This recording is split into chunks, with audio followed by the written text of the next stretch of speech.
ഓർമ്മപ്പെടുത്തുന്ന മറ്റൊരു രംഗമെന്താ, പുതിയാപ്പിള ഒരുപാട് ഭാഗങ്ങളുണ്ട് പറയാൻ. ഞാൻ അല്പം പറഞ്ഞാൽ തന്നെ നിങ്ങൾക്ക് മനസ്സിലാവും. ബാക്കി എന്തൊക്കെ അധർമ്മങ്ങളുണ്ടോ എല്ലാം നിങ്ങൾ ഇതിനോട് കൂട്ടി വായിച്ചു നോക്കിയാൽ അതിലെ ധർമ്മത്തിന്റെ ഭാഗമേത് അധർമ്മത്തിന്റെ ഭാഗമേത് എന്ന് നിങ്ങൾക്ക് വായിച്ചെടുക്കാൻ കഴിയും. പിന്നുണ്ടല്ലോ പുതിയാപ്പിള പോണൊരു രംഗം, അതൊരു വല്ലാത്ത രംഗാണ്. പുതിയാപ്പിള പോകുന്ന പാവം റസാഖ് ഹാജിയും റസാഖ് ഹാജിയുടെ കല്യാണവും അതിൽ കുടുങ്ങിപ്പോയോ എന്ന് ഞാൻ വിചാരിക്കാൻ. പക്ഷേ റസാഖ് ഹാജി ഇവിടെ ഉണ്ടല്ലോ, ധർമ്മം കാണിച്ച ധൈര്യം കാണിച്ച മനുഷ്യനാണ് അദ്ദേഹം. ധൈര്യം കാണിച്ചു. പുതിയാപ്പിളിനെ സ്വീകരിച്ചു.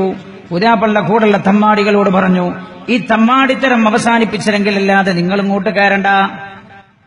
ഇങ്ങോട്ട് കയറണ്ട എന്ന് പറയാൻ ആർജവം കാണിച്ച ഒരു പെണ്ണിന്റെ പിതാവെങ്കിലും ഉണ്ടായല്ലോ. നമ്മളൊക്കെ ആർജവം കാണിച്ചാൽ തമ്മാടിത്തരങ്ങൾ നിൽക്കും. തമ്മാടിത്തരം ഞാൻ ഓർക്കുന്നു, മറ്റൊരിക്കൽ ഇതേപോലെ ഒരു ധർമ്മം നടന്നു. വീട്ടിൽ മഹാത്തമ്മാടികളെയും കൂട്ടിയിട്ടാ പുതിയാപ്പിള വരുന്നത്. വാപ്പ പറഞ്ഞു, സ്റ്റോപ്പ്, ഈ തമ്മാടിത്തരിട്ട് ഇങ്ങോട്ട് കയറാൻ സമ്മതിക്കൂല. ഇവരില്ലാതെ നീ ഇങ്ങോട്ട് വരാണ് വന്നോ, അല്ലെങ്കിൽ അത് നിർത്തിവെക്കണം. അപ്പോ ഈ ചെറുപ്പക്കാരൻ പറഞ്ഞു, എനിക്ക് ഒഴിവാക്കാൻ പറ്റൂല, എന്നാൽ നിന്നെ ഞാൻ ഒഴിവാക്കിയിരിക്കുന്നു, നിക്കാഹില്ല, നീ തിരിച്ചുപോയിക്കോ എന്ന് പറഞ്ഞപ്പോ തമ്മാടികളായ ചെറുപ്പക്കാരുടെ കൂടെ തിരിച്ചുപോയി. ആ വിവാഹം നടന്നില്ല, നിക്കാഹ് നടന്നില്ല. അങ്ങനെയുള്ള പിതാക്കന്മാരുണ്ടല്ലോ. കുടുംബക്കാർ ചിലപ്പോൾ രണ്ടഭിപ്രായം പറഞ്ഞവരുണ്ടാകുമെന്നാൽ അള്ളാഹുവിന്റെ സന്നിധിയിൽ നിന്നെക്കുറിച്ച് ഒരൊറ്റ അഭിപ്രായമേ ഉള്ളൂ. ഏതാണ് അഭിപ്രായം എന്നറിയോ? നീ റസൂലുള്ളാഹിന്റെ യഥാർത്ഥ ഉമ്മത്താണ്, റസൂലുള്ളാഹിന്റെ യഥാർത്ഥ അനുയായിയാണെന്ന ഒരൊറ്റ അഭിപ്രായമേ അള്ളാഹുവിന്റെ സന്നിധിയിൽ നിന്നെക്കുറിച്ചുള്ളൂ. നാട്ടുകാർ പറയും 4 പോക്കാൾ ഓൻ ചെയ്യണമെന്ന് ചിലവര് ചോദിക്കും. അതൊക്കെ അതിന്റെ ഭാഗമല്ലേ, എനിക്ക് അത്ര ദേഷ്യം പിടിക്കണമെന്ന് ചോദിക്കും. അങ്ങനെയൊക്കെ 2-3 വിഭാഗം ഉണ്ടാവും. എന്നാൽ അള്ളാഹുവിന്റെ പടച്ച റബ്ബിന്റെ സന്നിധിയിൽ നിന്നെക്കുറിച്ച് 2 അഭിപ്രായമില്ല, ഒരേ ഒരു അഭിപ്രായമേ ഉള്ളൂ. നാളെ ആഖിറത്തിൽ വരുമ്പോൾ അള്ളാഹുവിന്റെ ഹബീബിന്റെ കൈ പുഞ്ചിരി തൂകി പിടിച്ച് സ്വർഗത്തിലേക്ക് പോകാൻ കഴിയും. മൻ തമസ്സക ബിസുന്നതി ഇൻദ ഫസാദി ഉമ്മതി ഫലഹു അജ്റു മിയതി ശഹീദ്. എന്റെ സമൂഹത്തിൽ അധർമ്മങ്ങൾ കൊടികുത്തി വാഴുമ്പോൾ, എന്റെ സുന്നത്തുകൾ കുടിച്ചു മൂടപ്പെടുമ്പോൾ അത് ജീവിപ്പിക്കാൻ വേണ്ടി, അതിനു വേണ്ടി ത്യാഗം ചെയ്യുന്ന ആളുകൾ അവരുടെ സ്ഥാനം ശുഹദാക്കളോടൊപ്പമാണ്.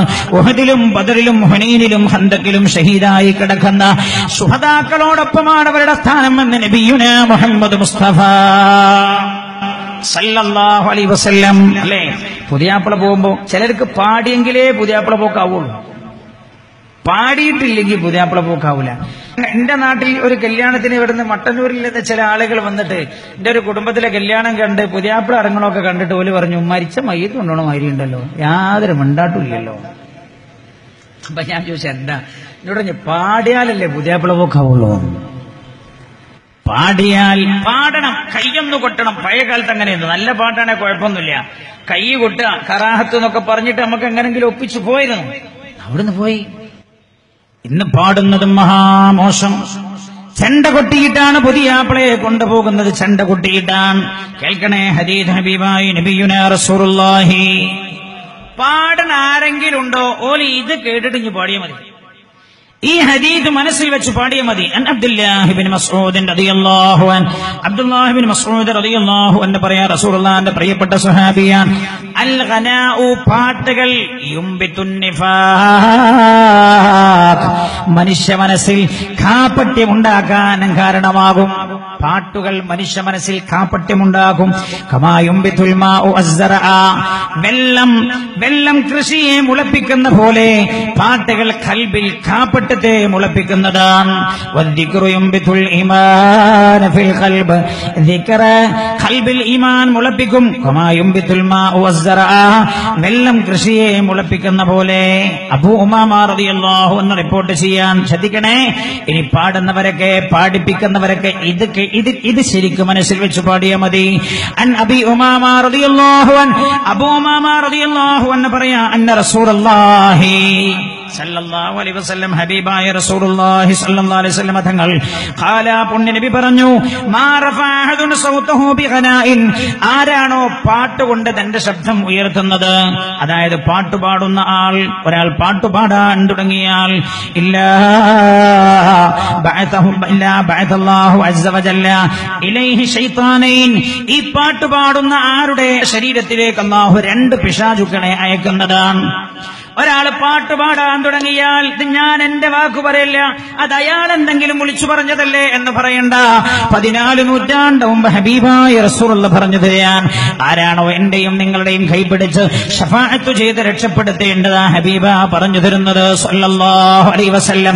വേണമെങ്കിൽ കേൾക്കാം, കല്യാണത്തിൽ അധർമ്മങ്ങൾ കാണിക്കുന്നവരെ വേണമെങ്കിൽ തള്ളിക്കളയാം, തള്ളിക്കളഞ്ഞാൽ അല്ലാഹുവിന്റെ ഹബീബിന്റെ വാക്കാണെന്ന് ഓർത്തിട്ട് ചെയ്താൽ മതി. അല്ലാഹുവിന്റെ ഹബീബ് പറയാൻ ഒരാളെ പാടാൻ തുടങ്ങിയാൽ പാടിയിട്ട് അയാളുടെ ശബ്ദം അയാൾ പൊക്കുമ്പോൾ അല്ലാഹു 2 പിശാചുക്കൾ അയാളിലേക്ക് നിയോഗിക്കുന്നതാണ്. ആ 2 പിശാചുക്കളും വന്നിട്ട് യജ്ലിസാനി അലാ മൻകിബൈ, ഈ ആരുടെ 2 ചുമലിലും വന്നിരിക്കും. യദ്രിബാനി എന്നിട്ട് ഈ 2 പിശാചുക്കളും ഈ തോളിൽ ഇങ്ങനെ വന്നിരുന്നിട്ട് ആ പിശാചുക്കളുടെ ബിഅഖാബിഹിമാ, ആ 2 പിശാചുക്കളും അവരുടെ കാലിന്റെ മടമ്പ് കൊണ്ട് അലാ സ്വദരിഹി യദ്രിബാനി അലാ സ്വദരിഹി, കാലിന്റെ മടമ്പ് കൊണ്ട് ഈ പാട്ട് പാടിക്കൊണ്ടിരിക്കുന്നവന്റെ നെഞ്ചത്ത് ഈ പിശാചുക്കൾ അടിച്ചുകൊണ്ടിരിക്കുന്നുണ്ട്. ഹത്താ യുംസിക, എപ്പോഴാണ് ഈ പിശാചുക്കൾ അടി നിർത്തുന്നത്, എപ്പോഴാണോ ഇവൻ പാട്ട് നിർത്തുന്നത് അപ്പോഴാണ് പിശാചുക്കൾ പാട്ട് നിർത്തുന്നത്, പിശാചുക്കൾ അടി നിർത്തുന്നത്.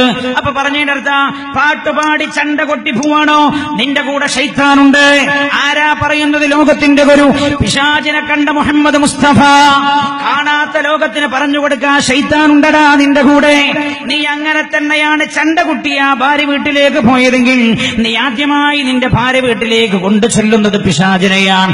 അങ്ങനെ തന്നെയാണ് നിന്റെ കൂടെയുള്ളവർ അറയിലേക്ക് നിന്നെ ചണ്ട കൊട്ടിയ കൊണ്ടുപോയതെങ്കിൽ, പാട്ടുച്ചത്തിൽ പാടിയിട്ട് ചണ്ട കൊട്ടിയാണടാ നീ അറയിലേക്ക് കയറിയതെങ്കിൽ നീ അറയിലേക്ക് ആദ്യമായി കൊണ്ടുപോയത് അല്ലാഹുവിന്റെ ശത്രുവായ പിശാചിനെയാണെന്ന് ലോകത്തിന്റെ ഗുരു മുഹമ്മദ് റസൂലുള്ളാഹി സ്വല്ലല്ലാഹു അലൈഹി വസല്ലം അല്ലാഹുവിന്റെ ഹബീബ് പറഞ്ഞു തരാൻ. ഇതൊന്നും ഉമ്മത്ത് കേട്ടിട്ടില്ലേ? ഇതൊന്നും എന്റെ ചെറുപ്പക്കാരെ നമ്മളില്ലാതെ വേറെ ആര് നടപ്പിൽ വരുത്താനാണ്? അതുകൊണ്ട് പാട്ട് എന്തിനായി? ഇനി പാടുണ്ടോ? നല്ല പാട്ടുകൾ പാടി. യാ നബി സലാം അലൈക്കും. എനിക്ക് പഴയ രീതിയാവും വരാ, നിങ്ങൾ പുതിയ ഇനത്തിൽ പാടിക്കോളി, കുഴപ്പമില്ല. തലഅൽ ബദ്റു അലൈനാ മിൻ സനിയാതിൽ വദാഇ. എന്തെങ്കിലും ഒരു ഒച്ചടണം എന്നാണ് നിങ്ങൾക്ക് താല്പര്യം, എന്നാലേ പുതിയാപ്പള പോണമാതിരി ആവുള്ളൂ തോന്നാ. ഇത് ഒച്ചനല്ലേ, പക്ഷെ ഇത് നല്ല ഒച്ച, നല്ല കൂലി കിട്ടുന്ന ഒച്ചയാണ്. നീ മറ്റൊരു പാടുന്നത് വളരെ മോശമായ പാട്ട്. എന്താ ഒരു പാട്ടുണ്ട്, ലങ്കി മാറിയുന്നോളെ. തന്നെ ഞാനൊരു വീട്ടിൽ പോയി നിക്കാഹിന് പോയിട്ടിരിക്കാം, പുതിയാപ്പിളാരുണ്ട്. ഇവല് വന്നിട്ട് കേറി വീട്ടിൽ നിന്ന് ഇറങ്ങണവരെ ലങ്കി മാറിയും. ഓള് ലങ്കി പറഞ്ഞോട്ടോ, അനക്കെന്താ, നിനക്കെന്താണ്? ഒരു പെണ്ണിന്റെ സൗന്ദര്യം വെളിച്ചത്ത് പറയുകയോ? ഒരു പെണ്ണിന്റെ സൗന്ദര്യം വെളിച്ചത്ത് പറയാൻ പാടുണ്ടോ? ഇല്ല. നീ ലങ്കി മാറിയുന്നോളെ എന്ന് പറഞ്ഞവൾ സൗന്ദര്യം ഉള്ളവളാണെന്ന് വെക്ക, നീ ആ രഹസ്യം പൊളിച്ചു പറയുന്ന തമ്മാടിയാണ്. ഇനി ഇല്ല എന്ന് വെക്ക, നീ ഏറ്റവും വലിയ കളവ് പറയുന്ന ആളായി. ലങ്കി മാറി. പിന്നെ പണ്ടൊരു പാട്ടുണ്ടായിരുന്നു, ഷക്കൂറു സുന്ദരന, അതോ വല്ലാത്ത സുന്ദരന. എവിടെയുണ്ട് അള്ളോന്ന്? എന്തേലും കുഴപ്പമുണ്ടെങ്കിൽ അള്ളോ എന്നുള്ളതുകൊണ്ട് പോയിക്കോട്ടെ എന്ന് എഴുതിയിട്ടാവും. ഇതിനൊക്കെ വല്ല അർത്ഥവും ഉണ്ടാവും. ഉമ്മത്ത് ചിന്തിക്കണ്ടേ? നമ്മളൊരു കാര്യം ചെയ്യുമ്പോ ഉമ്മത്ത് എന്തെങ്കിലും ചെയ്യാനുള്ളവരാണോ? ലോകത്തുനിന്ന് എല്ലാ അധർമ്മങ്ങളും വിഭാടനം ചെയ്ത ഉമ്മത്തല്ലേ റസൂലുള്ളാഹിന്റെ ഉമ്മത്ത്. നമുക്കറിയോ, ഈജിപ്തിലൂടെ ഒഴുകി പോകുന്ന നൈൽ നദിക്ക് കത്തഴിച്ച ആളാ റസൂലുള്ളാഹിന്റെ അണിയായ സയ്യിദുനാ ഉമർ. പറയൂ സയ്യിദുനാ ഉമർ, പറയൂ സയ്യിദുനാ ഉമർ. ഏത് ഉമർ എന്നറിയോ? റസൂലുള്ളാഹിനെ കൊന്നിട്ട് 100 ഒട്ടകം വാങ്ങണം എന്ന് പറഞ്ഞു പോയ ആളായിരുന്നു ആ ഉമർ റളിയല്ലാഹു അൻഹു. ആ ഉമറിന്റെ കൽബിലേക്ക് ഖുർആൻ വെളിച്ചം വിതറിയപ്പോ ഉമറാകെ മാറിപ്പോയി. ആ ഉമർ മാറിയെന്നല്ല, റസൂലുള്ളാഹിന്റെ കാലഘട്ടത്തിലാണ് ഈജിപ്തിൽ ഇങ്ങനൊരു അധർമ്മം നടക്കുന്നത് ശ്രദ്ധയിൽപ്പെട്ടു. ഈജിപ്തിലെ നൈൽ നദിയിലേക്ക്, നൈൽ നദി ഓരോ കൊല്ലവും കര കവിഞ്ഞൊഴുകുമ്പോ സുന്ദരിയായ ഒരു പെൺകുട്ടിയാ നൈൽ നദിയിലേക്ക് വലിച്ചെറിയും ഈജിപ്തുകാർ. ജീവൻ നൈൽ നദിയിൽ പോയിട്ടുണ്ട്. ഈ അധർമ്മത്തെക്കുറിച്ച് ആരെ അറിഞ്ഞുവെന്നറിയോ? ലോകത്തിന്റെ ഗുരുവിന്റെ പ്രിയപ്പെട്ട അനുയായി സയ്യിദുനാ ഉമർ ഇബ്നുൽ ഖത്താബ് റളിയല്ലാഹു അൻഹു അറിയാനിടയായി. എല്ലാ ധർമ്മങ്ങളും ലോകത്ത് നിന്ന് വിഭാടനം ചെയ്യാൻ വന്ന പുണ്യനബിയാണല്ലോ ഉമർ റളിയല്ലാഹു അൻഹു. അറിഞ്ഞ പാടെ കേൾക്കണോ? ഉമർ റളിയല്ലാഹു അൻഹു ചെയ്തതെന്താ? ഒരു പേപ്പർ എടുത്തു, ആ പേപ്പറിൽ ഒരു കത്തെഴുതിയിട്ട് നൈൽ നദിയോട് പറയാൻ. അപ്പൊ ഞാൻ പറഞ്ഞു വന്നത് പാടുന്നവർ ഇത് മനസ്സിലാക്കിയിട്ട് പാടിയാൽ മതി എന്ന് ഓർമ്മപ്പെടുത്താനാണ്. അതേപോലെ പുതിയാപ്പള വീട്ടിൽ നിന്നിറങ്ങിയിട്ട് ഭാര്യ വീട്ടിലേക്ക് കയറി ചെല്ലുന്നൊരു രംഗമുണ്ട്. ഭാര്യ വീട്ടിലേക്ക് ഞാൻ ഇന്നും മറന്നു പോയിട്ടില്ല. ഞാൻ ആ വിവാഹത്തിന്റെ വേദിയിൽ പോയി നിൽക്കുന്നത്. നിക്കാഹ് നടക്കാൻ പോവാൻ പുതിയാപ്പിള വരുന്നുണ്ട്. വേദിയിലേക്ക് ചെന്നു. ആ വീട്ടിലിങ്ങനെ ഇരിക്കാൻ പുതിയാപ്പിള വരുന്നുണ്ട് എന്നറിഞ്ഞപ്പോ, പുതിയാപ്പിളല്ലേ, മാന്യമാണല്ലോ സ്വീകരിക്കാന്നുള്ളത്. എന്നോട് ഒരാൾ പറഞ്ഞു, ഉസ്താദ് അവിടെ തന്നെ ഇരുന്നോളി. ഞാൻ എഴുന്നേറ്റു സ്വീകരിക്കാൻ വേണ്ടി മുന്നോട്ട് വന്നപ്പോ എന്നോടൊരാൾ പറഞ്ഞു, ഉസ്താദേ സ്വീകരിക്കാൻ പോകണം, അങ്ങോട്ട് മാറിനാളി. അപ്പൊ ഞാൻ ചോദിച്ചു, എന്താ? എന്നോട് എന്താണ് ഇപ്പൊ ചോദിക്കണ്ട, ഞാൻ പറഞ്ഞുതരാ. പുതിയാപ്പിള അങ്ങോട്ട് വരട്ടെ, ബാക്കിയപ്പം മനസ്സിലാവും എന്ന് പറഞ്ഞു അയാൾ. അപ്പൊ ഞാനിങ്ങനെ നിൽക്കുന്ന സമയത്താണ് ഈ പുതിയാപ്പിള വീട്ടിലേക്ക് കയറി വന്നത്. പുതിയാപ്പിള കയറി വരുമ്പോ നിങ്ങൾ ചിന്തിക്കണം, ഒരു പുതിയാപ്പിള ഞാൻ കണ്ടിട്ടുണ്ട് പ്രിയമുള്ള സഹോദരങ്ങളെ. ഒരു പുതിയാപ്പിള, എത്രയോ പുതിയാപ്പിള വരുന്ന രംഗം ഞാൻ കണ്ടിട്ടുണ്ട്. ഈ പുതിയാപ്പിള ഇങ്ങനെ കയറി വന്ന് വീട്ടിലേക്ക് ഇങ്ങനെ കയറുന്ന സമയത്ത് നിങ്ങൾ ആലോചിക്കണം, ഈ കുട്ടിയുടെ വാപ്പ സ്വീകരിക്കാൻ ചെല്ലുകയാണ്. ഏത് കുട്ടിയുടെ? വിവാഹിതയാകാൻ പോകുന്ന ഈ പെണ്ണിന്റെ വാപ്പ സ്വീകരിക്കാൻ ചെല്ലുകയാണ്. ആരെ? പുതിയാപ്പിളെ ആദ്യമായി തന്റെ വീട്ടിലേക്ക് സ്വീകരിക്കാൻ വേണ്ടി ചെല്ലുന്ന പിതാവ് നല്ല പുതിയ ഡ്രസ്സ് അണിഞ്ഞിട്ടുണ്ട്. എത്രയോ ആഴ്ചകൾക്ക് മുമ്പ് തന്റെ പൊന്നുമോളെ നിക്കാഹ് ചെയ്തു കൊടുക്കുമ്പോൾ ധരിക്കാനുള്ള വസ്ത്രം എന്ന നിലക്ക് വാങ്ങിക്കൊണ്ടുപോയി വെച്ച നല്ല പുതിയ ഡ്രസ്സാണ്. അതിട്ടിട്ടാണ് പുതിയാപ്പിളയെ സ്വീകരിക്കാൻ പോകുന്നത്.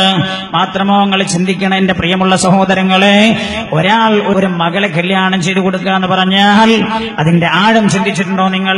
ഞാനത് ചിന്തിച്ചത്, ഞാൻ ഒരു സ്ഥലത്ത് പോയി നിക്കാഹ് ചെയ്തു കൊടുക്കുന്ന സമയത്ത്, നിക്കാഹ് ഇങ്ങനെ ചെയ്തുകൊണ്ടിരിക്കുന്ന സമയം ഈ പെണ്ണിനെ നിക്കാഹ് ചെയ്തുകൊണ്ടിരിക്കുന്ന പെണ്ണിന്റെ പിതാവ് കരഞ്ഞു.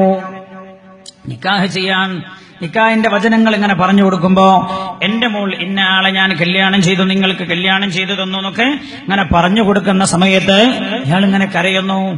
നിക്കാഹൊക്കെ കഴിഞ്ഞ് ദുആ കഴിഞ്ഞപ്പോ ഞാൻ അയാളെ രഹസ്യമായി വിളിച്ചു. ഞാൻ കരുതിയത് സാമ്പത്തികം ഒക്കാത്തത് കൊണ്ട് എന്തോ പ്രയാസം കൊണ്ടായിരിക്കും കരയുന്നത്. ഞാൻ അയാളെ വിളിച്ചിട്ട് അയാളോട് ചോദിച്ചു, നിങ്ങൾ എന്തിനാ കരഞ്ഞത്? വല്ല ബുദ്ധിമുട്ടും പ്രയാസമുണ്ടോ? ഇയാൾ എന്നോട് പറഞ്ഞു, വല്ല ഉസ്താദേ, ബുദ്ധിമുട്ടുകൊണ്ട് കരഞ്ഞതല്ല, എനിക്കാകൊരു മോളാ ഉള്ളത്. 18 കൊല്ലം ഞാൻ ആ പൊന്നുമോളെ എന്റെ കണ്ണിന്റെ ഹിമ വെട്ടാതെ സംരക്ഷിച്ചു പോന്ന പൊന്നുമോളാണ്. അയാൾ പറയണ എന്നോട്, 18 കൊല്ലം ഞാൻ എന്റെ പൊന്നുമോളെ കണ്ണിന്റെ ഹിമ വെട്ടാതെ സംരക്ഷിച്ചു പോക്കിയ മോളാണ്. ഉസ്താദേ, ഒരാഴ്ച മുമ്പ് പരിചയപ്പെട്ട ചെറുപ്പക്കാരനാണ്. അവന്റെ സ്വഭാവം എന്താണെന്നറിയില്ല, അവന്റെ കുടുംബത്തിന്റെ സ്ഥിതി എന്താണെന്നറിയില്ല. ഒന്ന് പോയി നോക്കിയൊക്കെ വന്ന് ബാഹ്യമായി ഇഷ്ടപ്പെട്ട പാട് കല്യാണം ചെയ്തു കൊടുത്തു എന്നല്ലാതെ എന്റെ പൊന്നുമോളുടെ അവസ്ഥ എന്താകുമെന്ന് ഓർത്തിട്ടാ ഞാൻ കരഞ്ഞു പോയത്. അയാളത് പറയുമ്പോഴാണ് ഞാൻ മനസ്സിലാക്കിയത്, എനിക്ക് 2 പെൺമക്കളുണ്ട്. ഞാൻ സ്വന്തം ചിന്തിച്ചത് എങ്ങനെയാണ്? പഠിച്ചോനെ, 18 വയസ്സാകുമ്പോ എന്റെ പൊന്നുമോളെ ഞാൻ എങ്ങനെയാണ് വേറൊരാൾക്ക് പിടിച്ചു കൊടുക്കുക? ഏറ്റവും വലിയ പരീക്ഷണമല്ലേ അത്? മനുഷ്യനെ അല്ലാഹു സൃഷ്ടിച്ചത് പരീക്ഷിക്കാനെന്ന് ഖുർആൻ പറഞ്ഞിട്ടുണ്ട്. പരീക്ഷിക്കാനാണ് മനുഷ്യനെ അല്ലാഹു സൃഷ്ടിച്ചത്. ഏറ്റവും വലിയ പരീക്ഷണം എന്താ? 18 കൊല്ലം കണ്ണിന്റെ ഹിമ വെട്ടാതെ പൊന്നുപോലെ നോക്കി സംരക്ഷിച്ച പൊന്നുമോളെ ഒരു സുപ്രഭാതത്തിൽ നമ്മൾ പരിചയപ്പെടുത്തുന്ന ഒരുത്തന് പിടിച്ചു കൊടുക്കുക, നിക്കാഹ് ചെയ്തു കൊടുക്കുക, നമ്മുടെ കരൾ പറിച്ചു കൊടുക്കുന്ന പോലെ. അതോ അവസാനിച്ചോല്ല, വെറുതെ കൊടുക്കല്ല. 50 പവൻ ശരീരത്തിൽ ഇങ്ങനെ അണിയിച്ച് നമുക്ക് വേണ്ടി എത്ര സുന്ദരമായി നിർത്തിയിരിക്കുന്നു. 50 പവൻ ശരീരത്തിൽ വാപ്പ വാങ്ങിച്ചു കൊടുത്തിട്ടുണ്ട്. വാപ്പ 5 ലക്ഷം കടക്കാരനാണെങ്കിലും തന്റെ മകളുടെ ശരീരത്തിൽ ആ സ്വർണം കണ്ടപ്പോ വാപ്പാക്കെന്തോ ഒരു സന്തോഷം. നല്ല സ്വർണ്ണാഭരണങ്ങൾ അണിയിച്ചു നിർത്തി. 4 ലക്ഷത്തിന്റെ അറ ഒരുക്കി വെച്ചിട്ടുണ്ട്. ഇതൊക്കെ ഒരുക്കി വെച്ച് കരൾ പറിച്ചു കൊടുക്കുന്ന പോലെ തന്റെ പൊന്നുമോളെ പറിച്ചു നൽകിയ പിതാവിന് നൽകേണ്ടത് ചണ്ടകൊട്ടലാണോ? ഞാൻ ആലോചിക്കാൻ, ഈ പുതിയാപ്പിളയുടെ കയറി വന്ന സമയം പുതിയാപ്പിളയുടെ ചുറ്റുഭാഗത്ത് ഉണ്ടായിരുന്ന ചെറുപ്പക്കാർ ബബിൾ സ്പ്രേ പൊട്ടിക്കുകയാണ്. ബബിൾ സ്പ്രേ പൊട്ടിച്ചപ്പോ ഈ പിതാവിന്റെ ശരീരത്തിൽ ഇയാൾ ധരിച്ചിരിക്കുന്ന വസ്ത്രങ്ങളൊക്കെ വിവരണമായി പോയി, പല കളറുകളായി പോയി. ഇയാൾ സൈക്കിളിൽ നിന്ന് വീണ പോലെ ഒരു ചിരിച്ചു. എന്നിട്ട് അയാൾ വീട്ടിന്റെ അകത്തേക്ക് പോയിട്ട് താൻ നിക്കാഹ് ചെയ്തു കൊടുക്കുമ്പോ ധരിക്കാൻ വേണ്ടി തയ്യാർ ചെയ്ത വസ്ത്രം മാറ്റിവെച്ചിട്ട് പഴയ ഡ്രസ് ഇട്ട് വന്നാണ് അയാൾ നിക്കാഹിന് വേണ്ടി ഇരിക്കുന്നത്. ഇതാണോ ധർമ്മം? നിനക്ക് വേണ്ടി കരൾ പറിച്ചു തരുന്ന പോലെ പൊന്നുമോളെ പറിച്ചു തന്ന ആൾക്ക് നീ ബബിൾ സ്പ്രേ ആണോ പകരം കൊടുക്കേണ്ടത്? നീ കൊടുക്കേണ്ടത് ചണ്ടകൊട്ടലാണോ? നീ തമ്മാടികളുമായിട്ടാണോ നിനക്ക് കരൾ പറിച്ചു തരുന്ന പിതാവിന് നിന്റെ മുമ്പിലേക്ക്, അല്ലേ, പൊന്നുമോളെ പറിച്ചു തരാന്ന് പറഞ്ഞാൽ 18 കൊല്ലം പൊന്നുപോലെ സംരക്ഷിച്ച മോളെ നിനക്ക് വേണ്ടി ഒരു സുപ്രഭാതത്തിൽ സ്വർണ്ണാഭരണങ്ങൾ അണിയിച്ച് എല്ലാ സൗന്ദര്യത്തിലും ഒരുക്കി നിർത്തിയിട്ട് നിനക്ക് തരുന്ന പിതാവിന്, ആ പിതാവിന് നീ കൊടുക്കേണ്ടതടാ. അവിടെ പോയിട്ട് നിന്റെ പിതാവ് ഒരുക്കി വെച്ചിരിക്കുന്ന അറയിലെ സാധനങ്ങൾ മുഴുവൻ കേടുവരുത്തി, AC-യുടെ പൈപ്പ് ഊരിപ്പിടിച്ചു, ഫാൻ പൊട്ടിച്ചു കളഞ്ഞു, കിടക്കയിൽ മുഴുവൻ എണ്ണ ഒഴിച്ചു വെച്ചു. എന്നിട്ട് നീ അധർമ്മം കാണിച്ച ധർമ്മാടികളുമായിട്ടാണോ നീ ഭാര്യ വീട്ടിലേക്ക് പോകേണ്ടത്? ഇതാണോ നമ്മൾ ചെയ്യേണ്ടത്? എന്ത് ധർമ്മമാണ് നമ്മൾ ചെയ്തുകൊണ്ടിരിക്കുന്നത്?